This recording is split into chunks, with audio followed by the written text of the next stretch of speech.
하나님은 아마 큰 기대하실 것 같아요. 얼마 전에 저랑 미국에 있는 친구랑 자주 카톡을 하는데 친구 하나가 저한테 책을 추천해 줬습니다.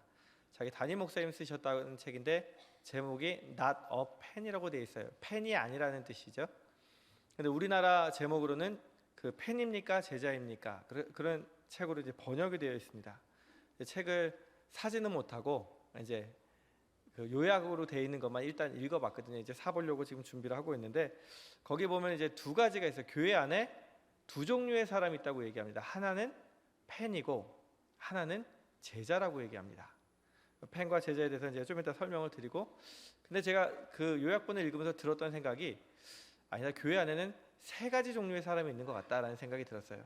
오늘 제목처럼 하나는 관객이고 하나는 펜이고 하나는 제자 같다는 생각이 들었습니다. 관객은 어떤 사람입니까? 구경꾼이죠. 구경꾼. 무슨 일이 있나? 한번 보자. 연극을 하든지 영화라든지 남들이 재밌다, 좋다 그러면 그래 뭐 얼마나 재밌나 한번 보자. 근데 교회 안에도 이런 사람들이 많이 있죠.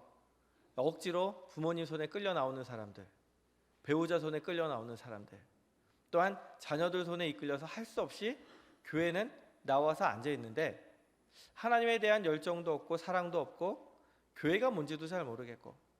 그러니까 오늘은 무슨 말씀하시나 한번 들어보자. 오늘은 칸타타 한다는데 무슨 노래 하나 한번 들어보자. 그 사람들의 관심은 이 교회 안에 있지 않습니다. 할 수 없이 나와 있는 김에 어디 한번 잘 하나 보자.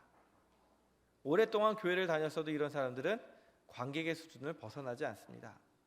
그냥 주일날 한번 왔던 거에 만족하고요, 열정도 없고요, 조금 들어보다 재미없으면 자고요. 이런 수준으로 살아갑니다. 또 한편으로는 펜이 있습니다. 펜하고 제자하고는 특징이 있는데요, 공통점이 있는데요, 좋아해서 따라다니는 사람들을 이야기합니다. 만약 요즘 이제 한창 야구 시즌이죠.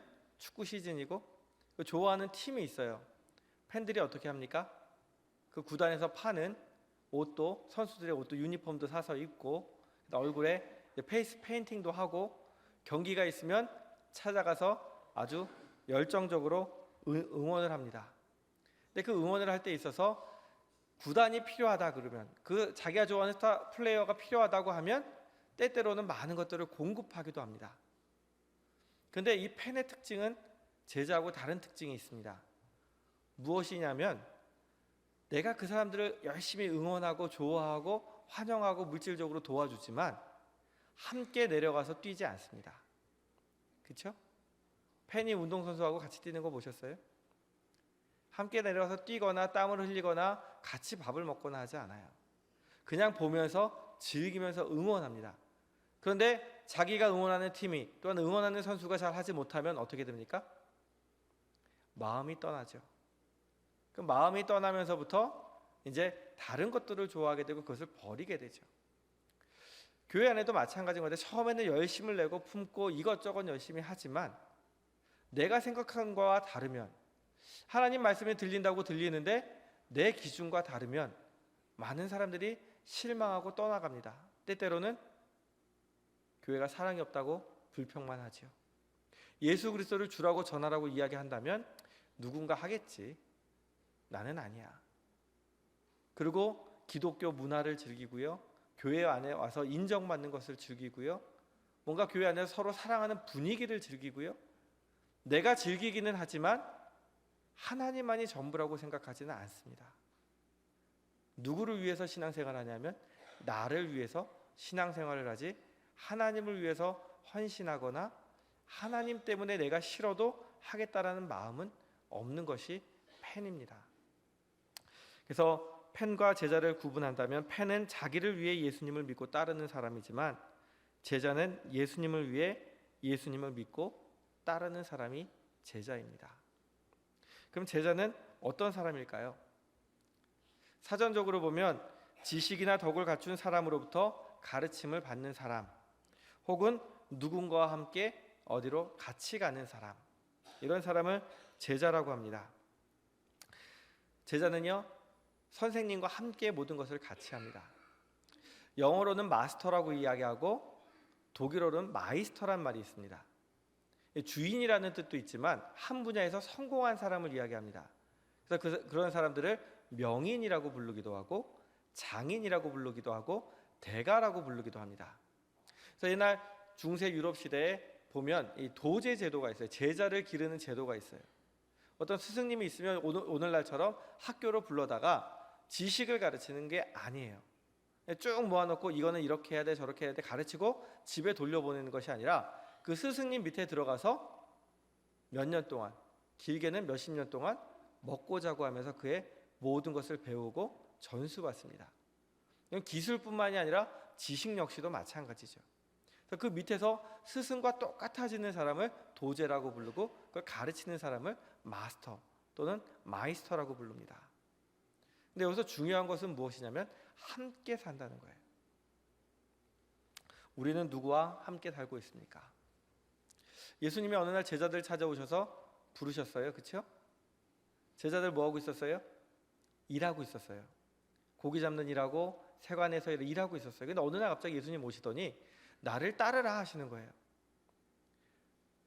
지금 여기 남자분들 많이 계신데 멋진 남자분들 많이 계시는데 예수님이 갑자기 어느 날 찾아오셔서 나를 따르라 그러면 가족들 버리고 지금 하고 있는 일 다 팽겨치고 예수님 따를 자신이 있으십니까? 네, 믿음 좋으신 제자 한 분 나오셨습니다. 다른 분들은 다 꿀 드셨죠. 이렇게 대답을 못 하시죠. 이게 쉬운 일은 아니죠. 근데 제자들은 예수님이 따르라 그러니까 따랐어요? 그냥 따랐을까요? 예수님을 알지도 못하는데 어느 날 누군가 오더니 나를 따르라 그런다고 따랐을까요? 요한복음에 보면 예수님이 처음 사역을 하시기 전에 세례 요한을 만납니다. 그 세례 요한으로부터 세례를 받고 나니까 세례 요한이 자기 제자들 중에 두 사람을 보내요. 너희들은 이제부터 저분을 따르라. 한 사람은 이름이 나오지 않고 아마 요한일 것 같아요. 또 한 사람은 안드레라는 이름이 나와요. 안드레는 베드로 동생이죠. 안드로가 가서 예수님을 따라다니다가 이때만 해도 팬이었을 것 같아요. 자기 생업을 버린 건 아니고 자기가 시간 날 때마다 따라가서 그분에 대해서 말씀도 듣고 따라다니는 거예요. 그러다가 안드레가 감동을 받으니까 자기 형 베드로도 데려가고 자기 친구 빌립도 데려가요. 근데 이들은 여전히 자기 일하고 있어요. 시간 날 때만 찾아가 보는 그런 수준이에요. 근데 누가복음 5장에 보면 예수님이 어느 날 이렇게 많은 무리들을 쫙 이끌고 아침에 대동을 하고 오십니다. 근데 말씀을 전해야 되는데 사람들이 너무 많으니까 옆에서 이제 사람들 걸리적거리니까 오더니 베드로하고 안드레를 보더니 부탁을 하시는 거예요. 얘들아 말씀을 전하고 싶은데 나를 배에 태워서 조금만 호수에서부터 뛰어다오. 근데 그 전에 안드레와 베드로가 예수님을 알았어요? 몰랐어요? 요한복음에 보면 알았어요. 이분이 누구신지 알았어요. 그러니까 그 말대로 자기들이 그물 씻던 것을 그만두고 예수님을 태우고 이 육지에서부터 조금 거리를 띄워놓고 예수님 말씀을 듣기 시작합니다. 예수님 말씀을 다 듣고 나니까 사람들은 돌아가고 예수님이 딱 다시 육지로 오셔서 두 사람에게 물어보죠. 너희 어젯밤에 고기 얼마나 잡았느냐? 몇 마리 잡았을까요? 네? 이옥광 씨는 굉장히 똑똑하십니다. 한 마리도 못 잡았습니다. 베드로는 뭐 하는 사람이에요? 어부예요. 예수님에 대해서 조금 알았어요? 뭐 하던 사람이에요? 목수예요. 선생님이긴 하지만 목수예요. 근데 선생님이 가서 깊은 곳에 가서 그럼 그물 던져라. 그랬더니 베드로의 입장에서 보면 밤새 고기 잡았어요. 한 마리도 못 잡았어요. 이제 겨우 그물을 씻어놨어요. 언제 또 나가야 돼요? 밤에 나가야 돼요. 그럼 지금 가서 뭐 해야 돼요? 자야 될 시간에 예수님 말씀 듣느라고 배 띄워놨단 말이에요. 그러니까 잠잘 시간도 지금 부족해요. 그럼 가서 좀 자고 쉬어야 되는데 예수님 말씀 따라 어부도 아닌 사람이 그물 던지려서 던지고 나면 또다시 그물 씻고 잠잘 시간도 없어요. 하시겠습니까? 안 할 것 같죠. 근데 베드로가 왜 했냐면 누구 옆에서 말씀 들었어요? 예수님 옆에서 말씀 들었어요. 예수님 처음 전하시던 말씀이 회개하라 천국이 가까웠느니라. 그리고 하늘나라에 대해서 가르치셨어요. 그 말을 듣던 베드로가 예수님 말씀 들어보니까 이분은 뭔가 있으신 분이에요. 내 머리로는 거부하라고 이야기하지만 내 마음은 순종하라고 이야기하는 거예요. 그래서 베드로가 할 수 없이 내가 밤이 맞도록 수고해서 아무것도 못 잡았지만 빈손이지만 말씀이 너무 좋았기 때문에 말씀에 의지해서 내가 한번 그물을 내려보겠습니다. 그거 가지요? 고기 몇 마리 잡았을까요? 몇 마리 잡았을까요? 다시 물어봐야지. 몇 마리 잡았을까요? 153마리는 요한복음 마지막에 나오는 겁니다. 여기서는 엄청나게 많이 잡았습니다. 153마리는 요한복음에 다시 부르셨을 때 잡은 거고요. 엄청나게 많이 잡았어요. 그래서 한 배에 채울 수가 없어서 야고보와 요한까지 불러서 2배에 채워서 가죠. 그러고 나서 첫 마디가 무엇인지 아십니까? 주여 나는 죄인이로소이다. 나를 떠나소서. 예수님의 말씀 앞에서 자기가 깨어졌는데 이제는 깨어져서 순종해 봤더니 그 말이 참말인 줄 믿었던 거예요. 단순히 머리로만 아는 것이 아니라 하나님의 능력을 체험하고 예수님의 능력을 체험하고 나니까 예수님의 영광을 바라본 거예요. 그 말씀 앞에 보니 자기가 죄인인 거예요. 그러고 나니까 첫 마디가 나를 떠나소서. 근데 그때 예수님 알겠다 그러시는 것이 아니고 뭐라고 말씀하세요? 사람들처럼 나를 따라와서 배우고 저녁 때 집에 가라고 하는 것이 아니고 나를 따르라. 근데 요한복음에 바로 베드로가 자기 배와 모든 소유를 버려두고 따르니라. 그 이후로 베드로가 하는 일이 무엇입니까? 3년 동안 예수님과 함께 먹고 자고 하는 거예요. 예수님은 결코 제자들에게 지식만을 가르치지 않으셨습니다. 그들을 데리고 다니며 예수님의 삶을 보여주셨습니다. 우리는 무엇을 통해서 예수님의 삶을 배울 수 있을까요? 말씀을 통해 배울 수 있겠죠? 그런데 우리는 말씀을 가까이 하려고 하지 않죠. 설교는 앉아서 결국 듣습니다. 근데 말씀은 가까이 하지 않습니다. 설교는 듣고 은혜는 받습니다. 그다음 말씀대로 살아가려고 노력하지 않습니다. 나는 팬일까요? 제자일까요? 하나님은 어떤 사람을 원하실까요? 예수님께서 3년 동안 자기를 따라다니면서 흉내냈던 제자들에게 그들의 힘 갖고는 안 되기 때문에 예수님께서 부활 승천하시면서 너희들 기다리라고 이야기하시죠. 성령이 온 이후에 성령이 붙들림 바 되었을 때 그들은 분명한 제자로서 삶을 살아갑니다. 근데 예수님이 떠나시기 전에 마지막으로 부탁한 것이 오늘 말씀이에요. 오늘 말씀 처음에 보면 이렇게 되죠. 너희는 가서 모든 민족을 무엇으로 삼아요? 제자로 삼아. 너희는 사람들에게 가서 나를 전하고 나의 팬클럽을 만들라고 이야기하지 않습니다. 내가 했던 일 때문에 열광하고 내가 했던 일 때문에 좋아하고 기뻐하는 사람들을 만들라고 이야기하는 것이 아니고 너희가 나에게 배웠던 것으로 그들을 가르치고 그들에게 나를 경험하게 해서 무엇으로 만들라고요? 제자로 만들라고 이야기합니다. 오늘은 무슨 날입니까? 부활절입니다. 칸타타 준비하시면서 부활하신 주님 만나셨습니까? 만나셨길 바랍니다. 우리가 입술로 아무리 많은 노래를 부른다고 우리가 아무리 좋은 음악을 듣는다고 제자가 되지 않습니다. 우리가 기도해야 될 것은 한 가지입니다. 하나님 우리에게 영안을 열어주셔서 하나님의 영광을 바라보게 해주십시오. 부활하신 주님을 만나게 해주십시오. 그리고 나도 예수님 흉내내며 따라가는 예수님의 제자 되기 원합니다. 올해의 표가 무엇입니까? 예수가 그리스도라고 가르치기와 전도하기를 쉬지 아니하는 교회입니다. 예수님이 주라고 믿으십니까?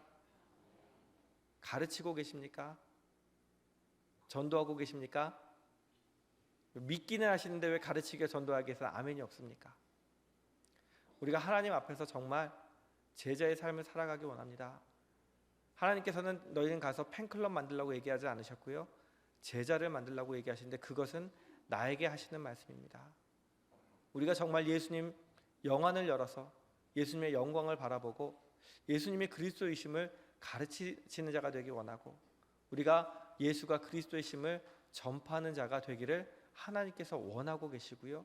그것이 우리의 소원이 되기 원합니다. 그래서 올 한 해 다 갔을 때 하나님 앞에서 하나님 내가 올 한 해 열심히 그래도 하나님이 예수 그리스도라고 가르쳤습니다. 내가 열매는 거둘 수 없었을지 모르지만 하나님이 그리스도라고, 예수가 그리스도라고 하나님 나는 복음을 전하는 일에 최선을 다했습니다. 내년에는 더욱더 예수님 닮는 제자가 되기 원합니다. 우리가 이런 기도를 드려야 하지 않을까요? 부활절을 맞이해서 하나님 앞에서 제자로서의 삶을, 예수가 그리스도이심을 증거하는 삶을 사시기로 결단하시는 우리 성도님들 되시기 바랍니다. 기도하겠습니다. 사랑이 많으신 하나님, 하나님께서는 제자들에게 3년 동안 함께 생활하시면서 마지막으로 명령하십니다. 너희는 가서 모든 민족을 제자로 삼아 내가 너에게 분부한 모든 것을 가르쳐 지키게 하라고 말씀하셨습니다.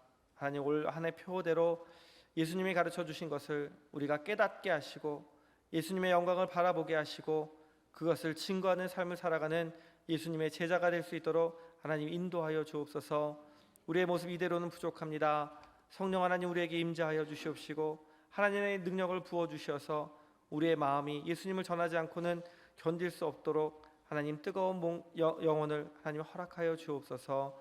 이 모든 말씀 예수님의 이름으로 기도드립니다. 아멘.